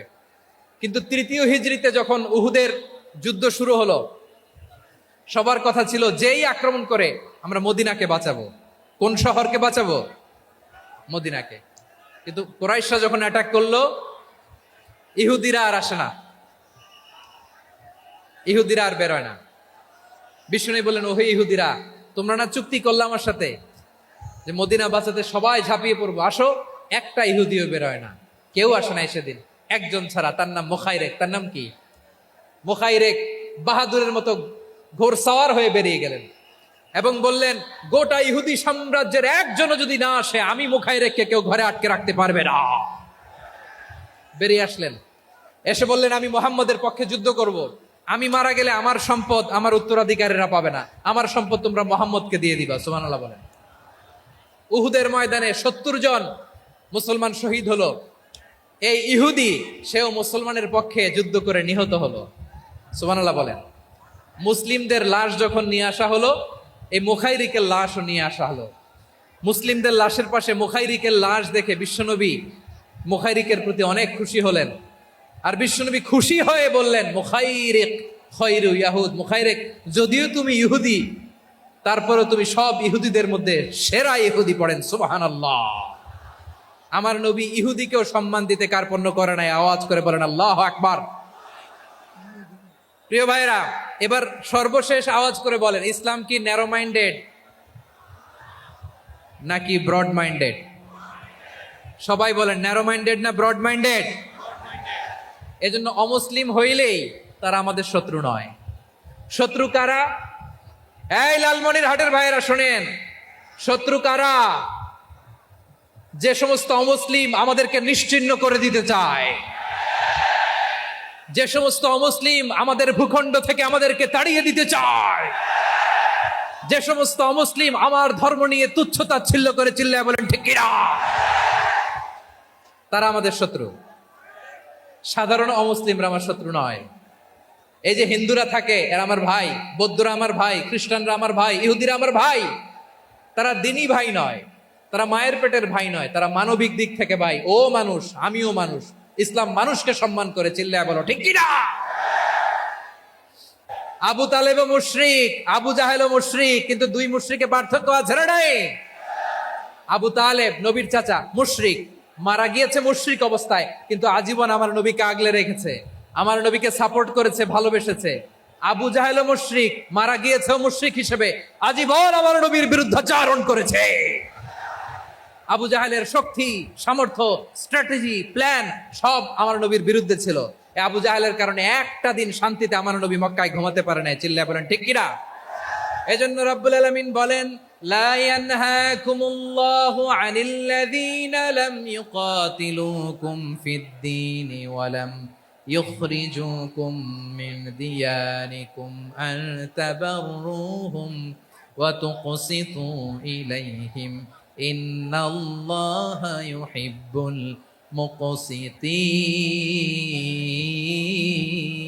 মুকসিতিন। আল্লাহ বলে, গোলামেরা শোনো শোনো, যে সমস্ত অমুসলিম তোমাদের সাথে ধর্মযুদ্ধে লিপ্ত হয় না, তোমাদের বিরুদ্ধে যে সমস্ত অমুসলিম অস্ত্র ধরে না, যে সমস্ত অমুসলিম তোমাদেরকে তোমাদের জন্মস্থান থেকে, ভূখণ্ড থেকে তাড়িয়ে দেয় না, তাদের সাথে ভালো আচরণ করতে আমি আল্লাহ নিষেধ করি নাই। তাদের সাথে সদাচরণে কোনো নিষেধাজ্ঞা নাই, বরং তাদের সাথে সদাচরণ করো, এটাই আমি আল্লাহ চাই। তাহলে আমার যে অমুসলিমরা আমাদের সাথে শত্রুতা করে না, তুচ্ছতাচ্ছিল্য করে না, আমাদের ভূমি থেকে আমাদেরকে উচ্ছেদ করতে চায় না, আমাদের বিরুদ্ধে অস্ত্র ধরে না, ওই অমুসলিম ভাইদের সাথে আমাদের কোনো দ্বন্দ্ব আছে?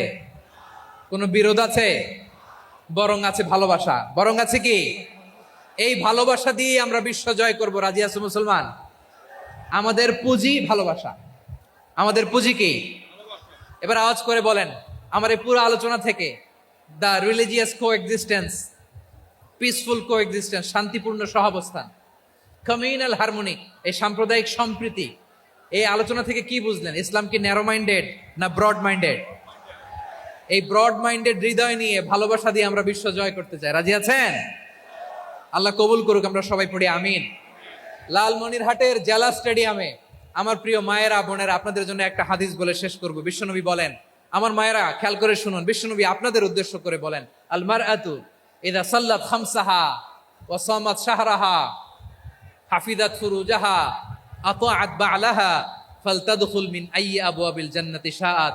বিশ্বনবী বলেন, ও রমণীরা, ও নারীরা, যে সমস্ত নারী এই 4টা কাজ করবে, এই 4টা কাজের গ্যারান্টি দিবে, তাদেরকে জান্নাতের 8টা দরজার গ্যারান্টি দেয়া হবে। কি 4টা কাজ? 1 নাম্বার, আল মারআতু ইযা সাল্লাত খামসাহা, যে নারী 5 ওয়াক্ত নামাজ পড়ে। কি করে? জেলা স্টেডিয়ামে অবস্থানরত আমার নারীরা, বোনেরা, বিশ্বনবী আপনাদেরকে 4টা কাজের কথা বলেছেন, খুব বেশি না। 4টা করলে 8 জান্নাতের দরজা সব খোলা। কোনটা দিয়ে যাবেন? যেটা দিয়ে মনে চায়। 1 নাম্বার 5 ওয়াক্ত নামাজ। আমার বোনেরা জোহরের নামাজ পড়তে পড়তে এটা আসরে নিয়ে যায়, আসর পড়তে পড়তে এটা মাগরিবে নিয়ে যায়। এরকম আসরে নাই? লালমনিরহাটে হয়তো নাই। আমার বোনেরা এটা করবেন না। ইন্নাস সালাতা কানাত আলাল মুমিনিনা কিতাবাম মাওকুতা, সময় মতো পড়বেন। সামাত শাহরা, রমাদানের রোজাগুলো রাখবেন। হাফিজাত ফুরুজাহা, যে নারী তার চরিত্রকে হেফাজত করে, তার প্রাইভেট হেফাজত করে, তার লজ্জাস্থান হেফাজত করে। ও মায়েরা, আপনার এই গর্ভ যে কত দামি আপনি জানেন না। আপনার এই গর্ভ থেকে জন্মাবে আগামীর সালাহুদ্দিন আল আইয়ুবী। আপনার গর্ভ থেকেই জন্মাবে ইমাম আল মাহদি আল মুনতাজার। আপনার পেট থেকে জন্মাবে আবু সাইদের মতো বীর সৈনিক। আপনার পেট থেকে জন্মাবে মুগ্ধের মতো বীর মুজাহিদ। আপনি জানেন না কে আসবে আপনার পেট থেকে। সময়টাকে কাজে লাগান, ইসলামকে বুঝেন, মানেন, আমাদের ইসলামিক লেকচারগুলো শোনেন। আমরা যে বার্তাগুলো, ইনস্ট্রাকশনগুলো, দিক নির্দেশনাগুলো আপনাদের খেদমতে রাখি, এগুলো মেনে চলুন। আপনিই পারেন আপনার ঘরটাকে জান্নাতের টুকরা বানাতে। একটা family, it's a very big institution and you are the MD, the managing director of this institution. চিল্লায় বলেন ঠিক কিনা? চাইলেই পারেন ঘরটারে জান্নাতের টুকরা বানাতে। 5 ওয়াক্ত সালাত, রমাদানের রোজা, নিজের চরিত্রের হেফাজত, ও আতাআত বালাহা, স্বামীর আনুগত্য। এটাতে অনেকে ভুল করে থাকে। হায় রে আমার বোনেরা, স্বামীর আনুগত্যকে এটা নিজের অপমান মনে করবেন না। আপনার স্বামী আপনার সবচেয়ে বড় গার্ডিয়ান, তিনি আপনার সবচেয়ে ভালো চায়। নারী কখনো গার্ডিয়ানশিপের বাইরে থাকতে পারে না। হয় আপনি বাবার গার্ডিয়ানশিপের ভেতরে, বাপ না থাকলে ভাই আপনার গার্ডিয়ান, ভাই না থাকলে চাচা গার্ডিয়ান, বিয়ের পরে আপনার স্বামী আপনার গার্ডিয়ান। শরিয়া সম্মত স্বামীর আদেশগুলো আপনি মেনে চলবেন, কিন্তু শরিয়া বিরুদ্ধ কোনো আদেশ মানতে আপনি বাধ্য নয়। আওয়াজ করে বলুন সবাই ঠিক কিনা? এই 4টা কাজ যদি কোনো নারী করে, বিশ্বনবী বলেন জান্নাতের 8টা দরজা খোলা। তোমার যেটা দিয়ে মনে চায় সেটা দিয়ে জান্নাতে তুমি এন্ট্রি নিতে পারবা। আমরা এখানে লালমনিরহাটের সোহরাওয়ার্দী ময়দানে আজকে যেমন একত্রিত হতে পারলাম, আল্লাহর জান্নাতেও যেন একত্রিত হতে পারে। আল্লাহ তুমি তৌফিক দান করো। আল্লাহ আমার এই কলিজার টুকরা যুবক ভাইদেরকে তুমি ওমরে ফারুকের মতো কবুল করো। জেলা স্টেডিয়ামে অবস্থানরত আমার মা বোনদেরকে তুমি ফাতেমার মতো, খাদিজার মতো কবুল করো। আমাদের কলিজার টুকরা সন্তানদেরকে তুমি সালাউদ্দিন আল আইয়ুবীর মতো কবুল করো। এই যে ইসলামিক সোসাইটি লালমনিরহাটকে আল্লাহ তুমি কবুল করো। আল্লাহ যে কথাগুলো বললাম এগুলো প্রথমে আমাকে, আমার সব ভাইদেরকে আমল করার তৌফিক দান করো। রব্বানা ظلمنا أنفسنا وإن لم تغفر لنا وترحمنا لنكونن من الخاسرين ربنا آتنا في الدنيا حسنة وفي الآخرة حسنة وقنا عذاب النار رب العالمين আরশের মালিক, লক্ষ লক্ষ তাওহীদি জনতা দুনিয়ার কোনো কিছুর আশায় নয়, দুনিয়ার কোনো কিছুর জন্য নয়, তোমার কোরআনের প্রেমে, ইসলামের প্রেমে হাজির হয়েছে। আল্লাহ আমার ভাইদেরকে কবুল আর মঞ্জুর করে দাও। ইসলামের জন্যই গণজোয়ার, এই উচ্ছ্বাস, এই এনার্জি শক্তিগুলোকে আগামীর ইসলামের জন্য কবুল আর মঞ্জুর করে নাও।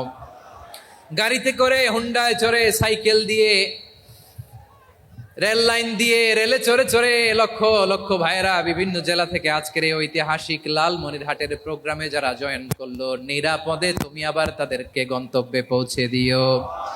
রব্বানা تقبل منا إنك أنت السميع العليم وتب علينا يا مولانا إنك أنت التواب الرحيم سبحان ربك رب العزة عما يصفون وسلام على المرسلين والحمد لله رب العالمين وجعل آخر كلامنا عند الموت لا إله إلا الله محمد رسول